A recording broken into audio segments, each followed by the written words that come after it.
Hey everyone, welcome to another Minecraft video. This one is a showcase and not a tutorial. I would make a tutorial on this, but it is a relatively complicated machine, mostly because of all this horrible wiring that I did. It definitely needs a lot of cleaning up before it's ready to be used on a server or explained in a tutorial. But I'm at least going to show it off because I'm proud that I actually got it to function perfectly. So what is this? This is an item transport selection system that uses no minecarts. And what I mean by transport selection system is you can choose where you want your items to go as one of multiple chests. And you don't do it by selecting something, you do it by including some kind of ticket or token along with your items. And that token is processed, it's translated into a destination chest, and then all your items are shuttled there, and then you get an indicator by this blinking. So let me just show you all what I'm talking about. So here's the chest. Now, the way I have it set up on my test is the diamond brings it to the first chest, and emerald brings it to the second chest, and anything else, all miscellaneous items, go into the last chest. And I feel like you don't need a miscellaneous items chest, but just in case someone tosses items in without an appropriate ticket or one that you have designed a translator for, you are going to want that miscellaneous items chest at the end. So let me show you what I mean. So diamond, I said, says to go to the first chest. So we put a diamond in, and let's say we want our redstone and our torches and our comparators, all of our redstone stuff, to go into the first chest. So we put all of our redstone stuff in, and we put our diamond in, and we close it. And now the system will activate and do its thing. And if we look over here, there we go. You see that indicator saying that everything is done. The system has already transported all of our items into the appropriate chest and reset itself. It's now ready for more items. Now this is important because if you were to throw more items in while it was transporting items still, especially if you would have put another ticket item like a diamond or an emerald or whatever, it would really mess up the system. So this is an indicator just to let you know when it's done. So let's go check out our chests here, and I just put little item frames to explain what everything is. So this is our diamond chest, our first chest, and if we look, we've got all of our redstone things. 9 torches, 3 redstone, repeater, and a comparator. Now you might be asking, so what happened to the diamond itself? And your tickets will go into these ticket boxes. So you've got all your emeralds here, and all your diamonds here. So before there were 3 from my testing, and now there are 4 from the one I just did. And of course, if you wanted this public, you can have people taking tickets out whenever they want. It doesn't really matter. Or you can make it all hidden and give them tickets if you want. It, again, doesn't matter. This is just to store tickets that have been processed. So that was the diamond. It went into the first chest. So what, right? But now, if we put in, I don't know, let's say our glass, our building blocks. There we go. Our glass and our grass. Let's put those in the emerald chest. So we put an emerald in, close it off. You can see our system going to work there, and it lights up and it's done. So now if we look in our diamond chest, our building blocks are not there. But if we look in our emerald chest, our building blocks are there. So it's correctly sorted them. So now what happens if we were to put a bunch of items in, but no tickets? So we haven't actually given any indication of which chest we want to put this in. So in our case, let's throw some flowers in, and maybe an item frame. But the only tickets that this system currently is set up for is emeralds and diamonds. But I don't have that in here, so what does the system do? Well, we wait for it all to process and transport. and we get our flash, that means it's done. So where did our items go? Our items went into this. This is the miscellaneous items chest. Since I was using item frames to indicate them, I figured I'd stick with that and use a flower for miscellaneous, because why not? But if we look in that chest, that's where all of our stuff went. Now you might be wondering what this chest is for, with the upside down upside down redstone torch. This is an error chest. Pretty much, if the circuit is working properly, you should never get anything in this chest. But if for whatever reason something goes wrong, like say parts of the circuit become unsynchronized or something breaks, if anything goes wrong in the circuit, items that have passed through the initial stop will end up here in this error chest. So I put an inverter since it means not. And also it's upside down to be kind of like an exclamation point. So this is the error chest. It's not absolutely necessary in the design, but it's always a good fail-safe just in case anything goes wrong with these gates here. Yeah, so that is it. And this is extensible. I can add, I can change which items are tickets. That's determined over here. If you look here, these are the ticket processors, which are just filters. So that's for emeralds, that's for diamonds, and then if I wanted more, I could add as many as I wanted. So the filters go in there, and then they trigger these processors, which carry that signal the same way a normal filter and extraction would, except they carry that signal out into these latches. So you've got these latches here. Let me see if I can get in here. So there's a torch under here, this little L shape, upside down L shape, and a torch here, and some redstone there. That's a latch. It's a vertical latch.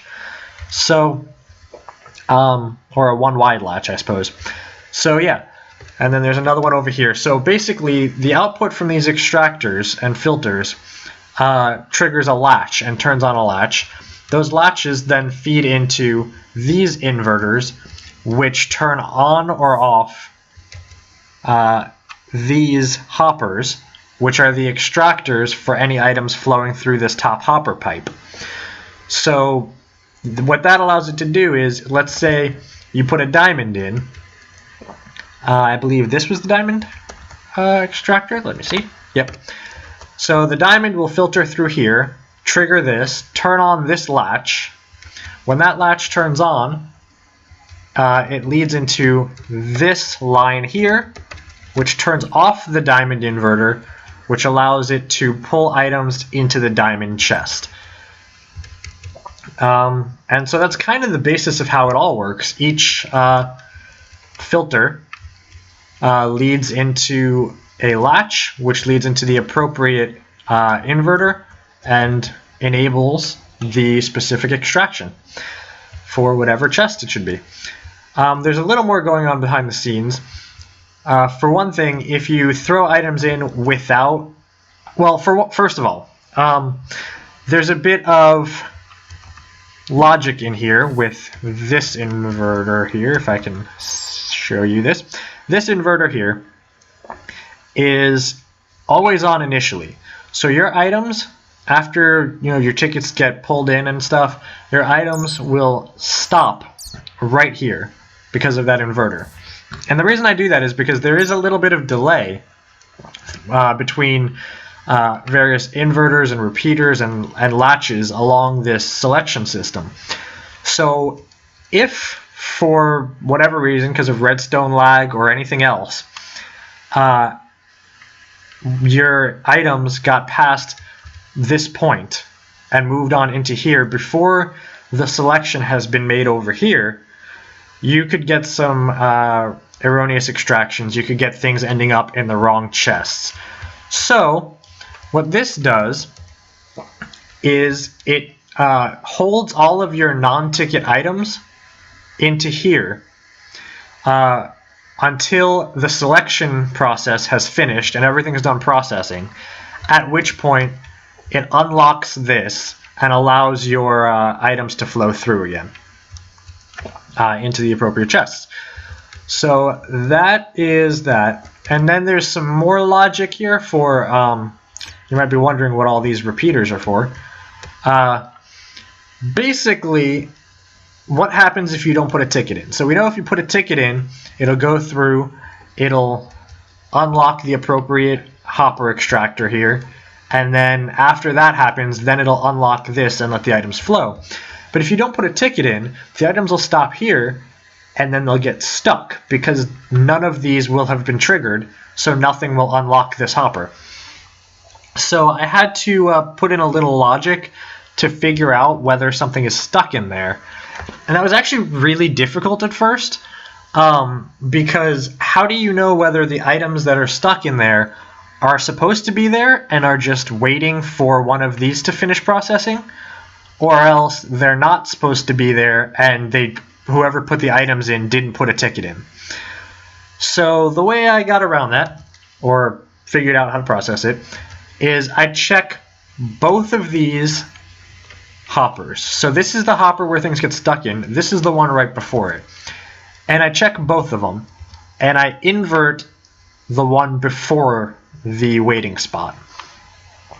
So what that says is there is something in this hopper that's waiting, but there is nothing in the hopper before it. And the reason I do that is because I want to make sure to wait for all of the items from the chest to flow into this hopper.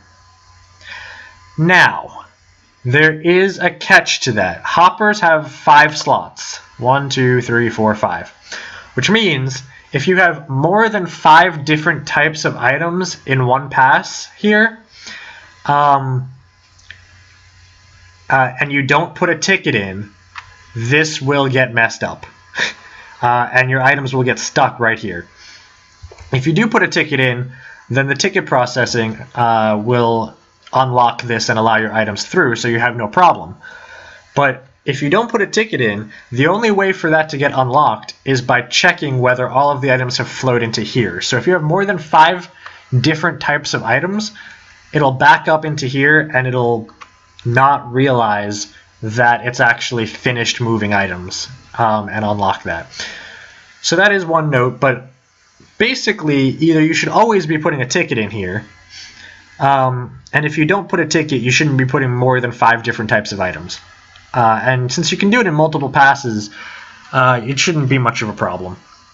But yeah, so we have this that says that there are items waiting. There's this saying that there are no items left to be pushed into the waiting area. And we put those together with this into a multi-AND gate, which by now I'm sure you're sick of hearing about, but they're very useful. A 3-input AND gate. And what is this, you ask? So we know this is that there's waiting items. This is that all of the items to be waiting have been passed. So what is this? This is a combination of multiple lines of our ticket processing. And that combination is basically there to say that no ticket has been processed. That's why we have the inverter there. If this is on, then a ticket has been processed, and that line is on for it. So because I inverted, it's no ticket's been processed. And all of these repeaters here are way more delay than there is in any of these lines. So this won't ever happen until the tickets, if there was a ticket, it will have been processed by the time this gets done. And so when that triggers, it means that we have no items left to be transferred. All of the items there are items in the waiting area, and there was no ticket. And so if that occurs, then this gate is an AND gate, and it just leads back out into here, which goes into our little waiting stations control and unlocks it and allows the items to flow without selecting anything. And so I just have where all of these are on by default, I just put a little inverter here so that the miscellaneous chest is off by default, and that makes sure that they all end up in the miscellaneous chest when no selection has been made. And then the last bit is the auto reset, which is this massive bit you see here. The only reason it's so big is because I really didn't leave myself room for the components. So I just kind of had to build them wherever and then drag the lines back around. I really should have put this somewhere cleaner. But that said, this is the part that allows it to reset itself. Because when you have items coming in, you need these selections to keep their state. So either the diamond control is off, the emerald control is off, or the miscellaneous control is off. So you need these items to maintain their these selections to maintain their state until all the items have passed through the system. But once the items have passed through the system, you need it to reset, because if it doesn't reset, then the next pass of items is going to be put in the wrong place, and it might even mess it up if you run it through once and then you do it again without a ticket. This isn't going to recognize that because it will think that a selection has been made, and things will get backed up here. So you need a way for it to reset itself. Now originally I had a manual reset, but I thought to myself, there's got to be a way to automatically do this. And it turns out I used a design from a previous video of mine back when I was doing redstone. I think it was one of my first videos. Or maybe it's a video that I haven't uploaded yet, in which case I sound like an idiot. But I think it was my first video, one of my first videos.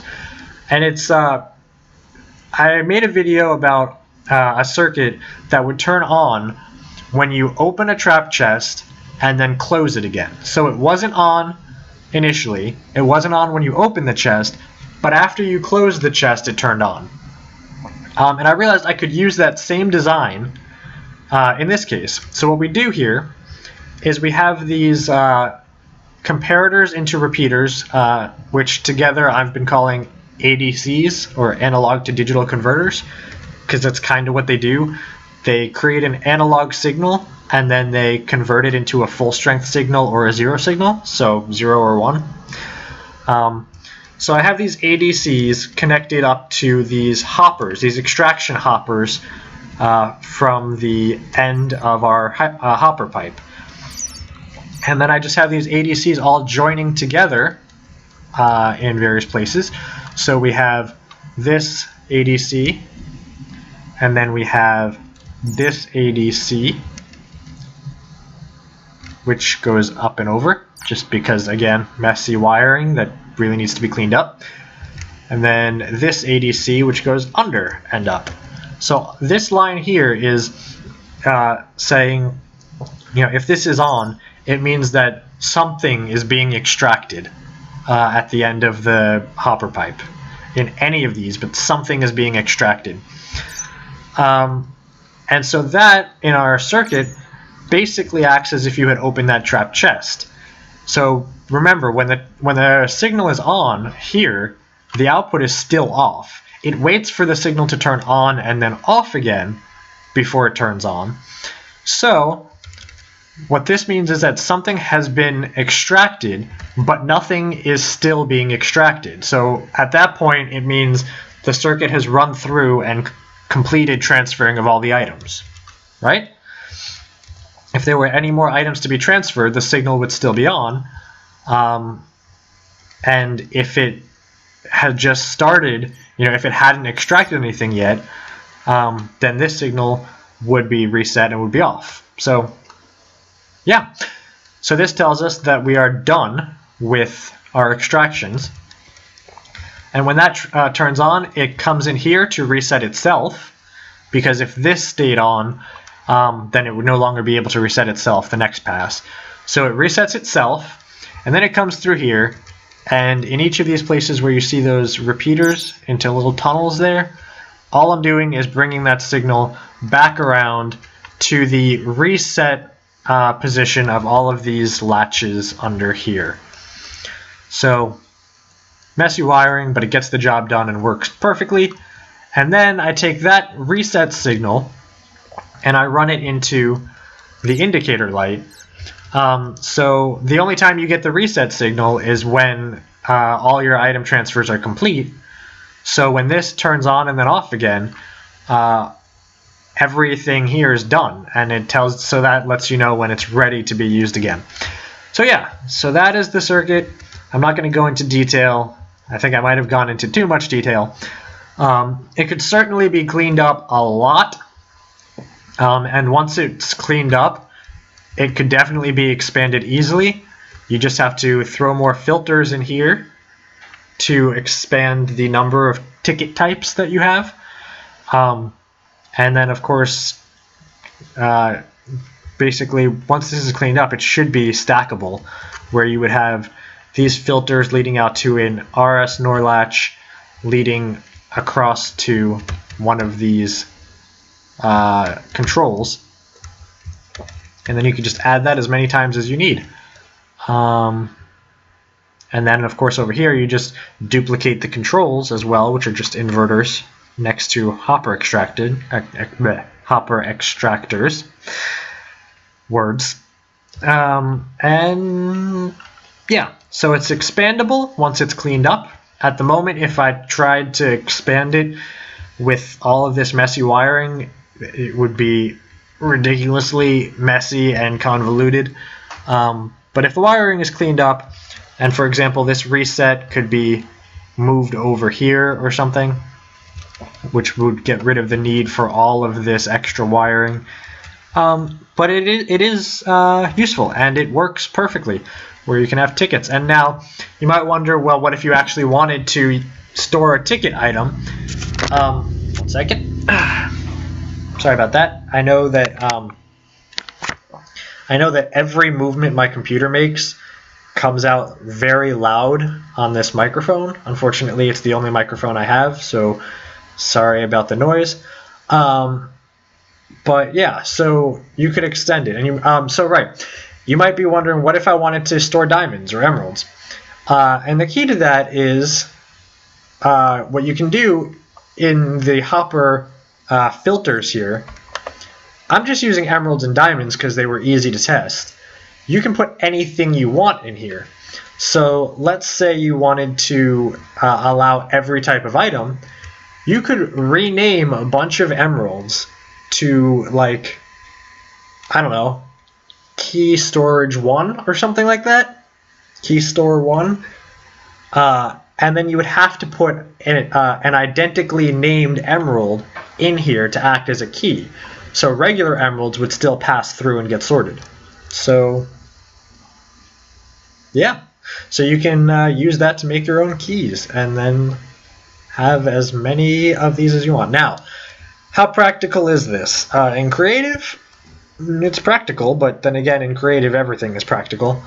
In survival, there are a lot of hoppers, so it depends on how you get your iron. If you have a big iron farm, then you probably aren't going to need to worry about much. I think the worst part would be, the repeaters or the comparators.